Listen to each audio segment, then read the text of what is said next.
Welcome back to Hell. In the last video, we successfully 100%ed the base game of Outlast. So, like a plumber being paid in installments, I'm back a week later to finish the job. This time we're playing as Wayland Park, a software specialist contracting with Murkoff. Being the only normal guy in the place, he realizes shit is fucked beyond repair, and leaks information to Miles Upshur, the protagonist from the first game. We send the email that brings Miles to the asylum later, and begin, starting before the events of the base game. We see a guy get sent into the morphogenic engine, the thing that allows people to control the wall rider. Spoiler alert, but that guy we just saw get plugged in is our ultimate bad guy for this DLC. We won't see him until later. Finish up your work and head back to retrieve your laptop, which is either really big or this guy is really small. Get your ticket punched and wake up just in time to watch your neighbor get turned into marinara.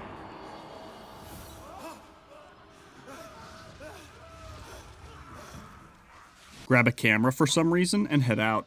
Witness the importance of medical school before heading up and into a vent. Film the cops below for a note and continue onwards, dropping down and making a new friend. Shut the door behind you because who the fuck was that guy? And hit a button. Filming this doctor received the brain equivalent of 1 NFL tackle.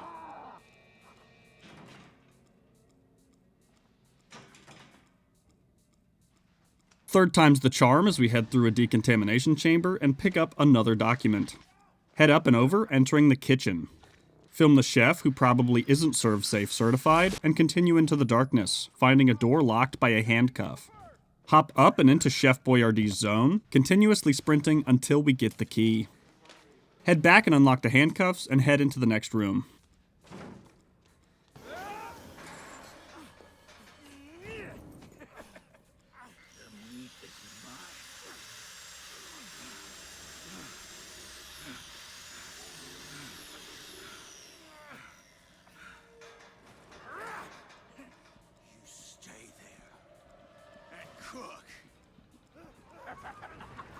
Be grateful that Chef has some understanding of time and temperature standards, slamming into the back wall to escape.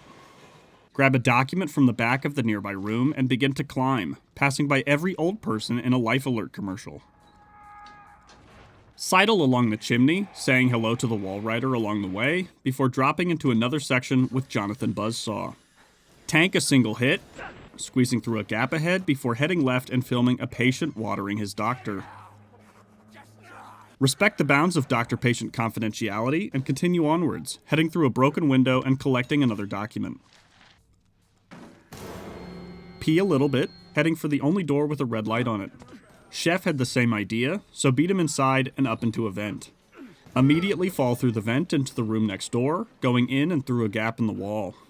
Find another document in a lab, and then head into the next area, hunting for a valve to turn off the gas to a decontamination chamber. Grab Chef's attention and then get him some cardio, going up and over a decontamination room, and turn off the gas. Head back the way we came, avoiding Chef, and officially making it outside and into Silent Hill. Keep your camcorder up and say goodbye to our culinary adversary. Continuing into the fog. Get hit by something? I still don't know what that is. And film a guy putting in the work on the court.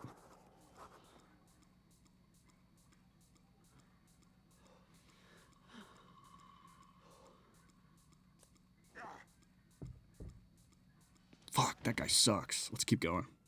Head back the way we came, doing some light parkour, and head up a ladder. Say hello to some old friends, and find the league that the other guy will never make it to. Head up a ladder and around a guard station to grab another document.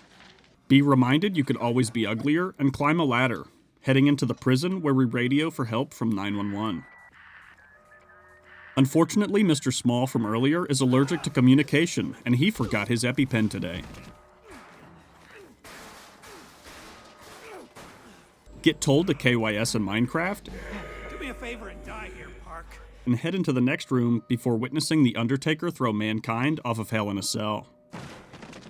That's right, in a stroke of bad luck for my blood pressure, Chris Walker is back in the game. Hide behind a cabinet, hoping he can't hear me crying in real life, until he paths away.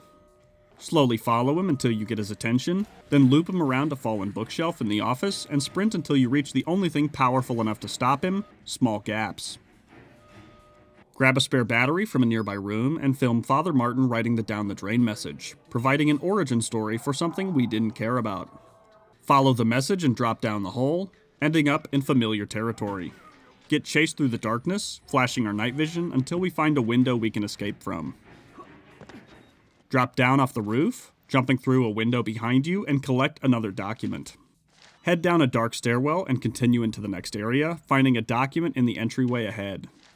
The door to progress is currently electrocuted, so head for the level that deactivates the power. Hey, what's that guy doing? Flip this lever, shutting off power to the fence, and head back up. Film the substation firing back up for another note, and turn around, heading back down to do it again. Hope that guy from earlier is okay, and flip the lever, getting decked as a reward. Head back up and through the now depowered gate, losing the trail of our pursuer. Keep moving forward, wading through a pond, and then climbing a ladder. Film me after trying to think of a third dead guy falling joke, and head up into the spiral staircase, jumping a tiny gap and heading up a ladder. Whiff a way bigger jump and crash down into the worst chapter of this DLC. Remember that guy from the beginning? Our ultimate bad guy? We just arrived in his domain.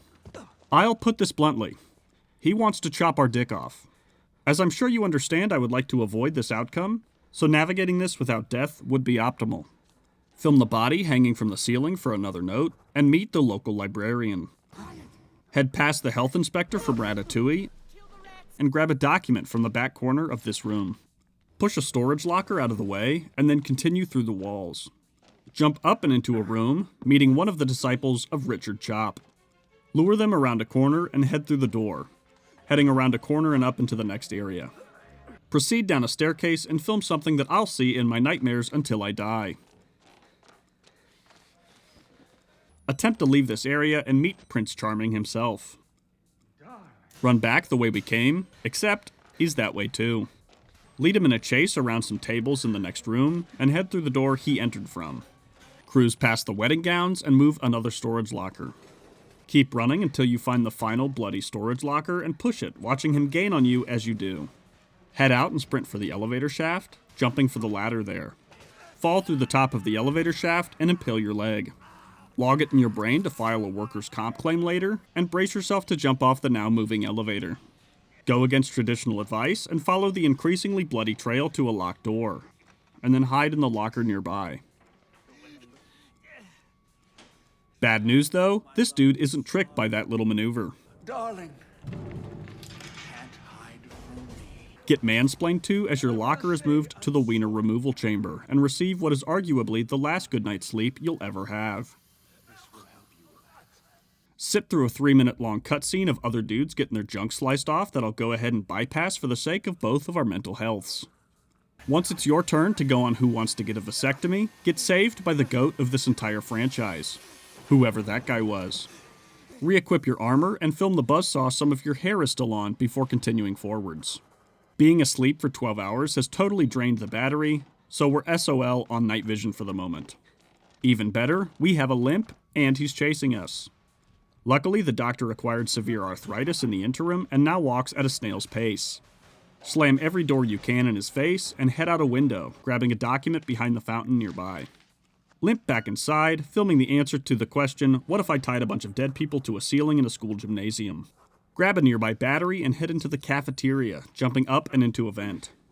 Hobble your way deeper in, searching for the key to the male ward. It's in the hand of the bride mannequin we just passed, but we're going to head through a gap and open a door first. Misunderstand the trigger that causes him to chase you and fail to grab the key, sidling through the gap until he leaves, and then going back for it.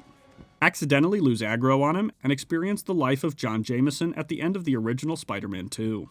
Regain his attention and then head back through the gap, sprinting for the air vent in the gymnasium. Unlock the door to the male ward before getting the POV of every underdog boxing movie. Be so fat that not only does the villain comment on it, Heavier than you look. but you also break the ceiling and accidentally kill the bad guy. Film him as one final act of defiance and head back through the door you unlocked and into the male ward. Record an Easter egg for Outlast 2 and continue forwards, your limp magically disappearing as you walk.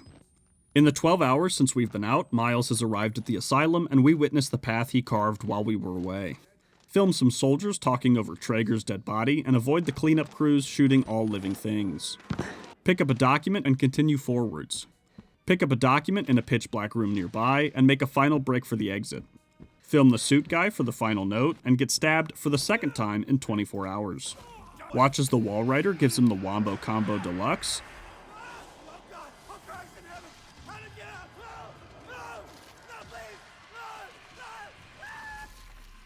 And head for the exit, finding Miles' car right where he parked it.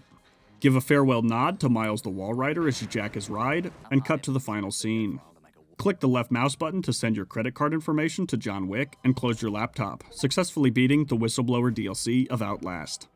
As always, be sure to like and subscribe, and leave a comment if you have a game you think I should 100% or a challenge you think I should complete.